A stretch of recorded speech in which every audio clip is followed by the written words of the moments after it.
Matt Bernier taking a look at the DRF Bets Race of the Day for Thursday, November the 15th. Race number 8 down at the Del Mar Thoroughbred Club. It's a non-winners of one other than a mile and 3/8 on the turf course. Before we dive into the field, I'd encourage you to head on over to DRF Bets. Take a look at the latest and greatest sign-up offer for new sign-up members. All the details, drf.com/bet is the address. Let's take a look at the field here. Mile and 3/8, the nightcap on Thursday at Del Mar. Head on over to the Race of the Day page on drf.com.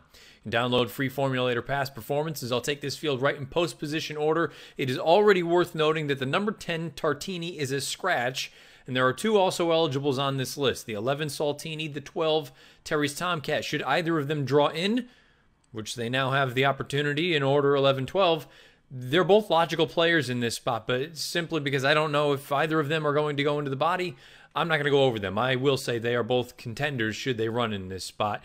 Odds of 5-1 and 6-1 on the morning line. The number 1 is Red King, one of 2 in here that goes out for Vladimir Sarin. I thought this is a horse that the distance isn't going to be a problem for him. You run that 3 starts back. Down at Del Mar, I thought he ran just fine, all things considered. He needed one off of a long layoff. I hadn't seen him since before New Year's in 2018. But unfortunately, these past 2 races, at both of them at Santa Anita at shorter distances, they've just been a little bit lackluster. And to be honest with you, as much as I like this horse, and I think there is a little bit of ability here, just not totally convinced that he's quite of this caliber, of this level, because the horse drawn just to his outside, the other Sarin horse, the number 2 Tough It Out, he looks like he's going to be very, very tough in a spot like this. A perfect 3 for 3 over the Del Mar turf. Most recently ran in a non-winners of 2 other than race at Santa Anita.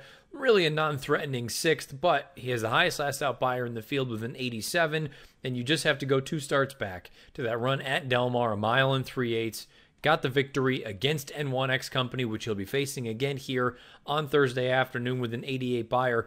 He has a little bit of versatility, doesn't have to come from 100 out of it, can sit a few lengths off of it and still be just as effective. I think he is the main horse to beat in here. He's 7-2 on the morning line. Frankly, I'm not sure you're going to get 7-2, but if you do, I think that might be value. I think Tough It Out is strictly the horse to beat. From a tactical standpoint, though, this race is going to be interesting to see how things shake down, because let's consult the Timeform US pace projector, and you can see that red bar indicating a fast pace, possibly helping horses coming from off the pace and perhaps hurting horses out there on the lead. But having said that, they have the number 6 horse hard fought all by himself on the front end. And if you believe that this is going to be a race where the pace is going to be legitimate, but perhaps it's more of a strung out field, maybe it does kind of compromise some of those horses coming from a little bit farther off of it. Usually, not only would you want a fast pace, but you want a contested pace. The pace projector doesn't have much of a contested pace. They have a fast one, but not a contested one. We'll come back to the number 6 hard fought in a little bit. Let's talk about the number 3 in here, Icy Street. Icy Street goes out for John Sadler. And to be honest with you, I feel like this is a horse that might be a little bit dirtied up on paper. 2 starts back, certainly needed this race. That was his first start since November of last year at Del Mar. You'll know that this horse has run well at Del Mar on 3 occasions, twice in the exacta, one of those a victory. But most importantly, the most recent run at Santa Anita, the N1X level, going a mile.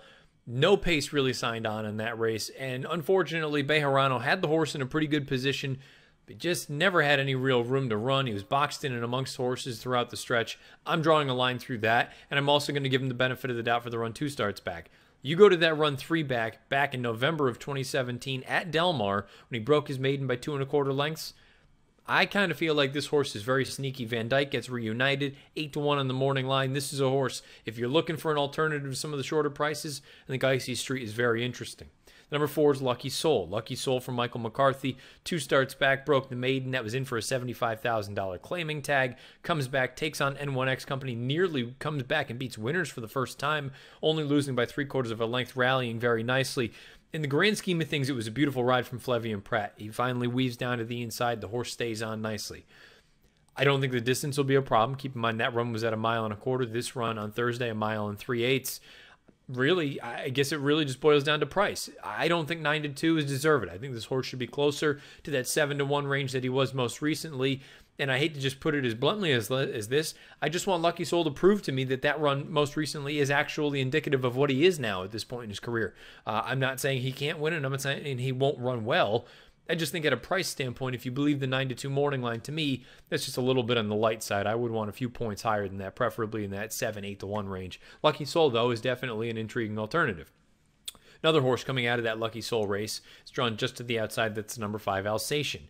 Alsatian goes out for Neil Drysdale. Mike Smith is named on the mount this time around. Second start off of a little bit of a layoff. This horse has run well enough at Del Mar in the past, has a victory, one of his 2 victories to date. Now, that's part of my knock with Alsatian. 2 for 17 lifetime, 7 times second or third from 17 lifetime starts. Kind of a nibbler, but if you want to be kind, that most recent run, I felt like it was a bit of a premature move from Tyler Bays. Rounding the far turn, he really hustled this horse to get him to split, and he ended up going up and really pushing the pace and only faded and lost by 3/4 of a length. I think the run might have been a little bit better than it looks at face value. Again, I'm not totally convinced that this distance is necessarily ideal for him. I think possibly 1 1/8 is probably going to be really in his wheelhouse, but at the same time, if you can look at him and say from a speed figure standpoint, he fits. He has a number of races that are fast enough to win a race like this. You think maybe a rider switch is going to get him over the hump? He's a little bit interesting. I still would prefer him underneath in a race like this. That's your prerogative as the handicapper. He's 5-1 on the morning line. Let's take a look at the number 6. We spoke about Hard Fought. Horse that projects to be forwardly placed, if not outright on the lead, according to Timeform US. One of the 2 victories to date came at Del Mar. The only time this horse has run at Del Mar. 2 starts back. Got through the non-winners of 1 in a year condition. That was the $32,000 claiming level. This is going to be a significant class hike going from the Open 50 most recently into this N1X level. I'm not totally convinced that he's going to be able to handle the class hike, but again, if you like that pace projector, maybe that's something you want to factor in. It's worth noting the horses that he ran against most recently. The winner was Oscar Dominguez. He came back and earned an 86 buyer in his next start, and the 8th place finisher was the next out winner with an 85. So at least the form of that race appears to be stacking up and proving legitimate at this point. Coming back, this will be his first start since that run back in early October. The 7 is Epical.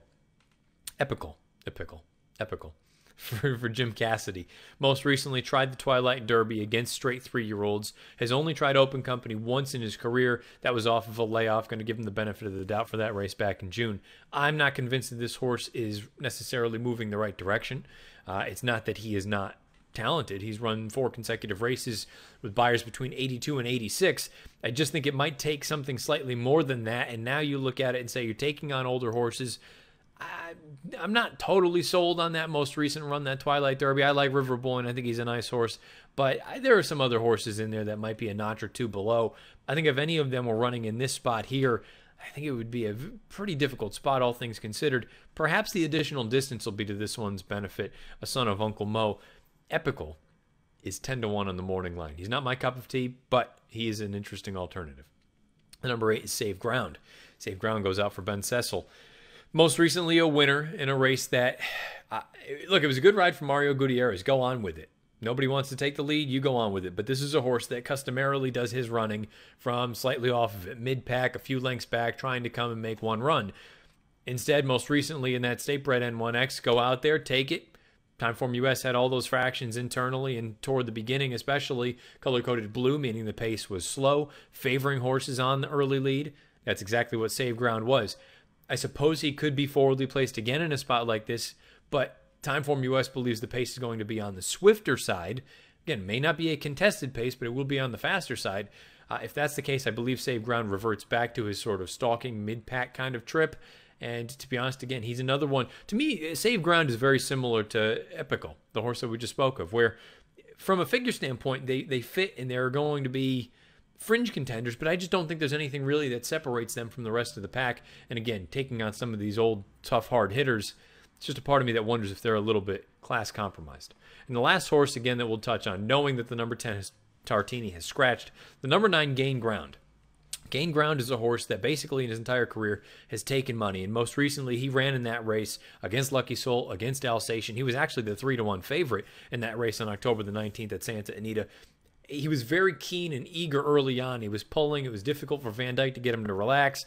Down the backside, he's out in the clear, and then rounding the far turn, he was spun about 4 or 5 wide, and he just sort of stayed on. It was an uninspiring effort. The blinkers come off for the first time in really quite some time. Last time he raced without blinkers was back in September of 2017. Blinkers come off. Hopefully that gets him to relax a little bit more early on. And again, he's another one from a figure standpoint, particularly the time form side of things. He fits in here very well, but I just, you get to a certain point and you're 2 for 16 overall and 8 times second or third.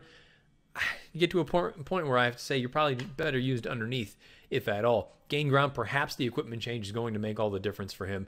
Angel Cruz takes them out for Phil D'Amato. And again, to keep in mind, Tartini is out of this race. Perhaps the 11 Saltini draws in. Perhaps the 12 Terry's Tomcat draws in. If either of them do, they should both be viewed as contenders. For this exercise, we're going to take a look at my pick, not including those horses. I'm going to go with the very obvious, the very logical horse. That's the number 2, Tough It Out. I just feel like the class relief. Keep in mind, that N2X race that he ran in most recently at Santa Anita. Listen to some of the numbers coming out of that race. Ken Kuhlman, he was the winner of that race. He returned to win next out with a 98 Beyer speed figure. The third place finisher, Perfectly Majestic, he came back and returned and earned a 92 in his next start. The fifth place finisher came back and earned a 90, and the ninth place finisher was a next out winner with a 93. So from strictly a figure standpoint, this horse, Tough It Out, faced considerably more difficult company most recently. Now he drops back into the N1X level. He's in for the $40,000 tag because, again, he's through his condition. 2 starts back, though. That race here at Del Mar, 1 mile and 3/8 of a distance, he checked it all off. I just kind of feel like he is strictly the horse to beat in here. And if you get 7-2, I think that's going to be a very, very sort of generous price. Perfect 3 for 3 over the Del Mar turf. I'm going to go with Tough It Out in the 8th at Del Mar on Thursday. 2-3-5 for me in the Thursday DRF Bets Race of the day. Again, I'd encourage you to head on over to drf.com/bet. Take a look at all the latest as far as offers are concerned for new sign-up members for a new DRF Bets account. drf.com/bet is the address. Schedule post time for the Thursday DRF Bets Race of the day. The nightcap from the Del Mar Thoroughbred Club, 4 o'clock Eastern. Oh, I'm sorry, Pacific, 7 o'clock Eastern. Good luck.